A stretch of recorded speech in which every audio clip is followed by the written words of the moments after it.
Hey guys, it's Friday, and as I told you in my last video, today I'm gonna bring you two more videos. One in which I tell you picks I don't like this week, and one in which I, give you my good picks this week. It's mostly for tournaments. I don't like GPPs that much. I play mostly tournaments, so if you want some GPP picks, just comment or text me. Um, and I'll make another video on cash picks. But the ones I show in my videos are mostly tournament picks. Okay, um, in this video I'm gonna tell you people I don't like this week, and you hopefully fade this week because I don't think they will play any good or do any good in your lineups. And one of them will be Andrew Luck. I mean, I don't think anyone will be on him anyway, because in that price range you just have Aaron Rodgers and Matt Ryan, two great quarterbacks, and just 100 and 200 bucks more than Andrew Luck. He has a tough matchup against Tennessee. I would fade him this week. There's not much to say about it. I would just fade him this week. As you know, Russell Wilson. I mean, I don't think I would ever play Russell Wilson. Maybe if he has a matchup against a super bad defense, but Arizona is one of the best. Yeah, they only allowed 3 points to the Jets. I mean, it's the Jets still, but 3 points, that's pretty decent. And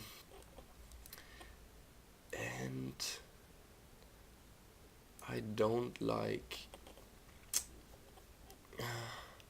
Brian Hoyer. So a lot of people love Brian Hoyer because he's so consistent. If you look at the stats, um, he had 26, 22, 22, and 15 the last game against Jacksonville, which everybody thought was a bad defense and he could go off. But I mean, he posted more than 300 yards in each of the games. He just didn't have a touchdown.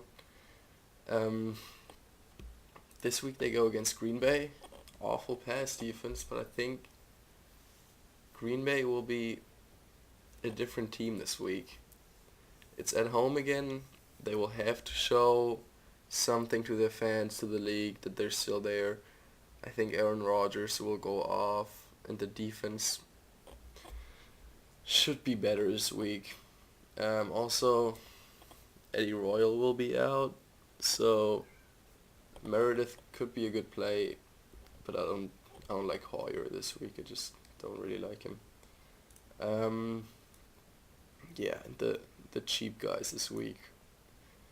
I mean, Kaepernick could be a sneaky play, but Carson Wentz, Trevor Siemian, Sam Bradford, I would fade them all. I mean, all bad matchups. Case Keenum, okay, I don't think anyone ever plays Case Keenum, but I would fade those guys down here just because of the matchup, and there's too much great players this week at quarterback. With all the good quarterbacks have a good matchup. Okay, at running back,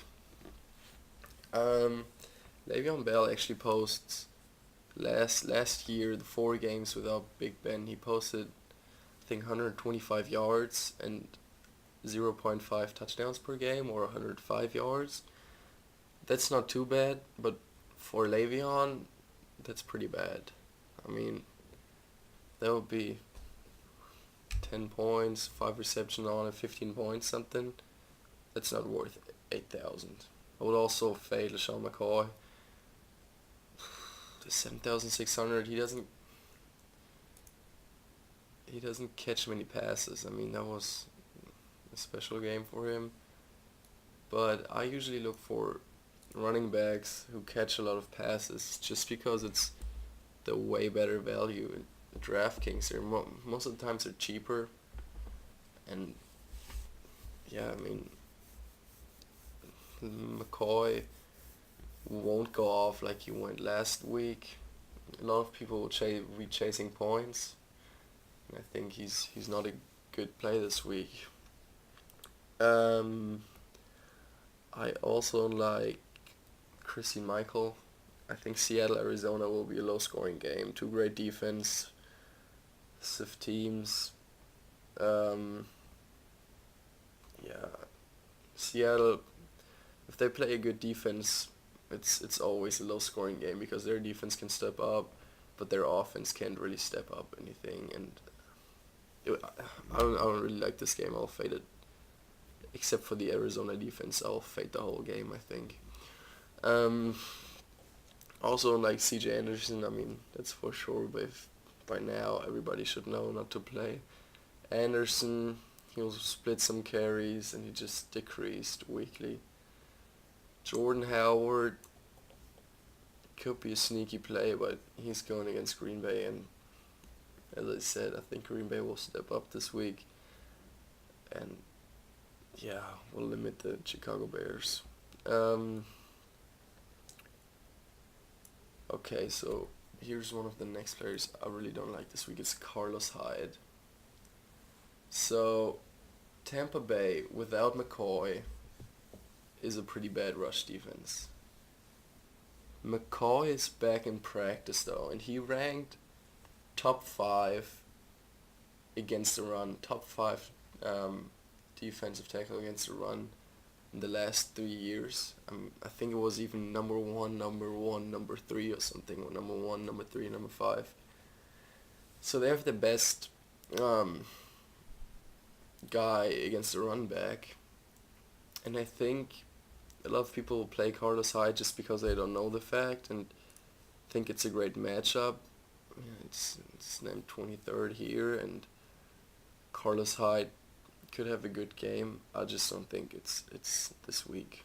I mean, if you look at here, he had a bad game last week against Buffalo, with Kaepernick under center, so I don't see why he should have more attempts this week, and against a Tampa Bay defense that has their best tackle back. I mean, that's just a stupid play, and he's not even that cheap anymore at 5,600. There's way better players in this price range. Okay, I also like Mark Ingram. It's New Orleans on the road. I don't think they will play very well. Kansas City will have a lot of running back, a lot of running going on and just taking time off the clock. So I think New Orleans will throw the ball a little bit more than run it with Mark Ingram, and he just doesn't see red zone carries. I mean, he had 1 touchdown in the whole season, and that's just for a running back. I mean, that's awful. Okay, I would also fade this week. I would fade James White. Again, people will chase points on James White just because he had a great game last week. It's Pittsburgh. They have Landry out. It's more of a Legarrette blunt game in my opinion. I mean, James White, Pittsburgh is super bad on pass pressure. So Brady will have time, and there's no dumping off to James White on short passes. So I think Hogan would be a good play this week, but James White not. Legarrette Blunt, I mean, they will throw a lot, and it will open holes for Blunt. I mean, we saw what Miami did to Pittsburgh last week, so Blunt could have a good game. I don't think he will post 200 yards, okay, that's for sure, but New England will be up in the second half and just pound the ball a little bit more. He could see 1 or 2 touchdowns and I think 20 carries or something, so that's a great value at 4,900. Okay, I also would fade Ajayi. I don't know if anyone plays him this week, but people tend to really chase points, like I said, and that's something you should never do on DraftKings. I mean, most of the players that have a great game out of nothing won't be able to perform that well again. I mean, they will rise. Their price will rise. I mean, what was his price last week? He was 3,500. His price came up by 1,000, and he had one great game. He posted, oh, 10 or less points the weeks before, and he had one great game out of nothing, and his prize rose by 1,000. So I don't think there's, if you even consider playing him, that's already, it's already a bad choice. Okay, at wide receivers. Okay, I mean, probably the fate of the week will be Antonio Brown. He had huge ownerships the last couple of weeks, but with Landry Jones, he didn't have a touchdown in the 7 games he played with Landry Jones. He didn't have a single touchdown. I mean, that's just bad for, yeah, I mean, for 9,300, that's just ridiculous. I mean, there's no way people will play Antonio Brown. He could be a sneaky play because maybe Landry Jones is better now and loves Antonio Brown and they connect very well. I don't believe in it. If you do, you could play him, but he's the most expensive wide receiver and there's super great matchup this week for other wide receivers that post great numbers, so I think Antonio Brown would be a bad play to put in your lineup. I also don't like Amari Cooper. I talked about it in my video when I picked Crabtree in my lineup video. Cooper will be the one drawing the matchup with the number 1 Jacksonville cornerback, and he did pretty great the last weeks. I mean, he had some great games. I saw this one game, I don't know, I think it was Chicago, where he jumped in between on the last pass. It was 4th and 2 or something, and it was a great pass to Jeffrey, I think, and he just jumped in between and knocked it down and secured the win. So I think Amari Cooper will draw the matchup because he's shadowing a lot, so he's the player to fade this week. People will be on him again. He had 2 great games, I think. So people will be chasing points again, and 13 and 12 targets. I mean, that's great numbers, but this week won't be. This week will be more of a Baltimore week for Amari Cooper. Okay, I also don't like Brandon Cooks. Kansas City is very bad against. Is a very bad pass rushing team, so they have the least pocket pressure, I think, in the league. But still, it's on the road, and New Orleans on the road is just not New Orleans at home. And Brandon Cooks on the road I would fade him this week. Drew Brees won't have a game like last week. I think a lot of players will be on them just because the matchup seems okay again this week, but there's no value for me in picking Brandon Cooks. Of course, Larry Fitzgerald. Yeah, shouldn't play him against Seattle. That's I think a well known. Okay, Jarvis Landry, one of the guys. If you have, I often end up with 6,800 left in my lineups. I don't know why. It's just there's this last flex position, and Jarvis Landry always pops up, and I'm always tempted to pick him just because it's PPR and he could have a great game every time, but this week he will definitely have a bad game.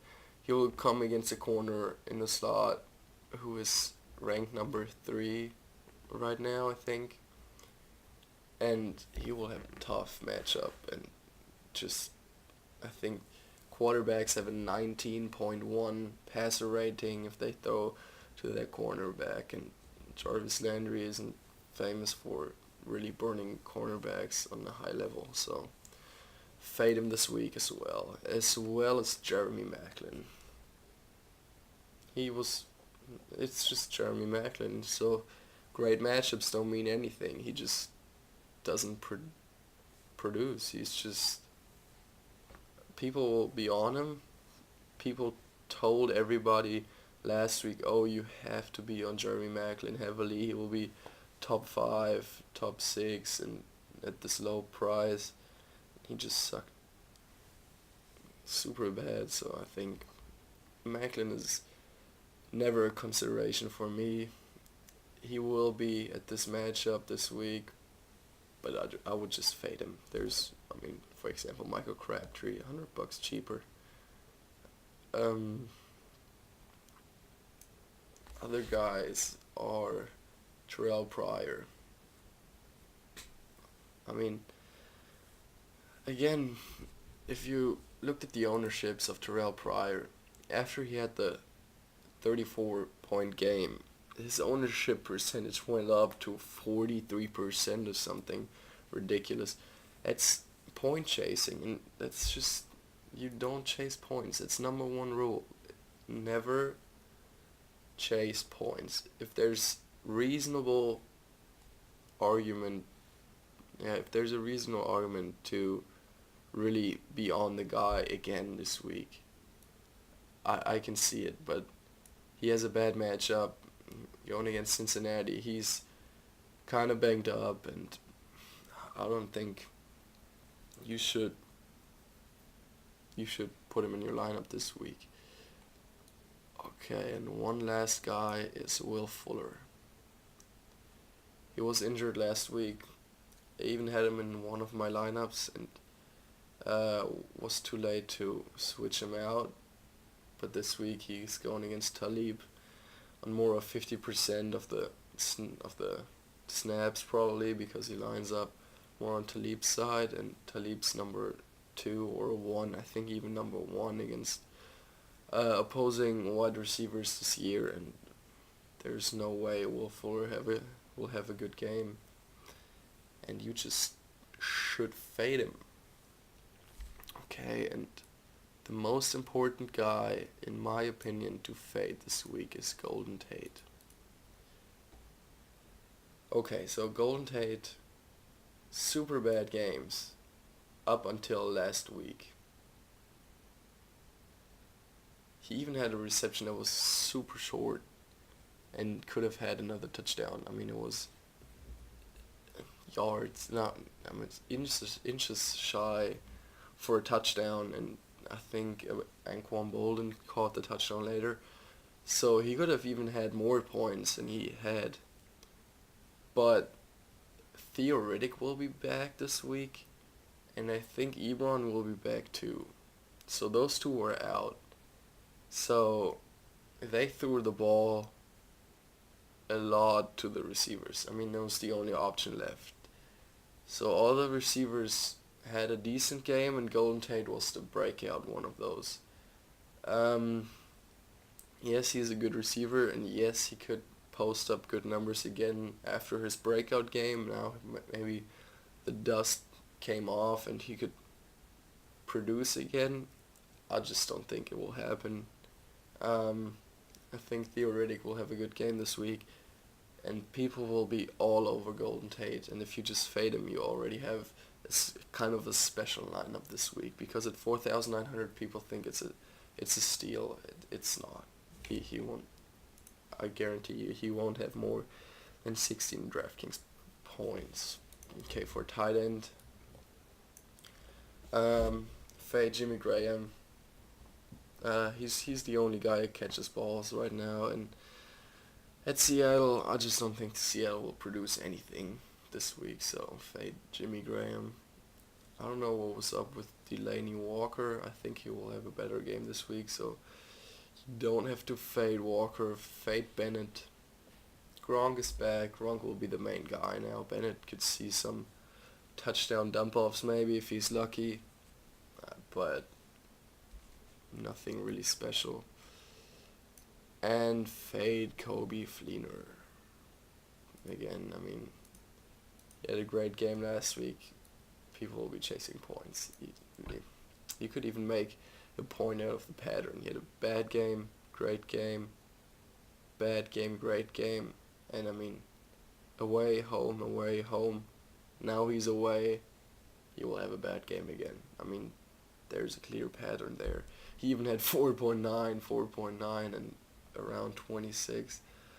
So, if I should project points for him, I will say he will have 4.9 points next